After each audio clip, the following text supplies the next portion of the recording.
Hello! Inyong tagapagmana. Nag-ihap na. Ihap na sa halin sa negosyo.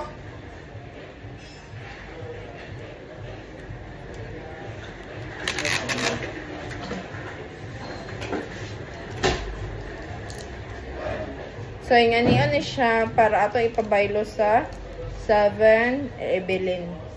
7-Eleven yun. Lechon. So, every group of coins, kada isa katapok ani 20 pesos. So, pag adto nimo sa 7-Eleven, mahimo na ni siyang papel. Ganyan lang. Butangan scotch tape. Kailan man nang ihapon diha tag sa tagsa. And naka-create ta og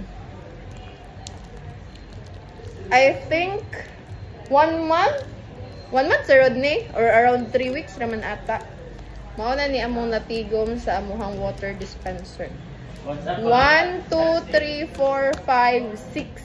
So, 600 pesos. So, kani siya 100 ni siya. 5 katag 20, 100 pesos. And natay sobrang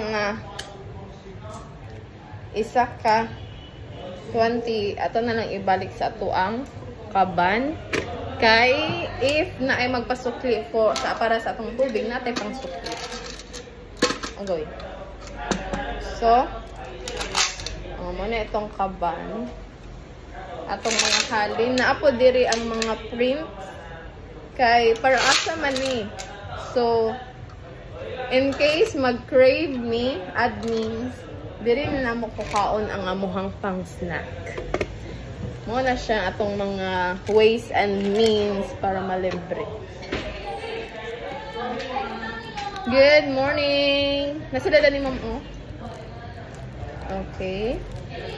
So, ready na ni siya ipabaylo kay 7-Eleven. Ang 400 pesos ani is among ikumpra sa or among ipalit sa 10 bottles of water. Dayon andi sobra tigumon din na siya para tigumon para na ipang snack sa kay mag-crave ana. So, di na magpatak-patak. Hello, Ma'am Becky. Magsabaw ka for today's video. Yes. Okay. Thank you for watching. Bye-bye.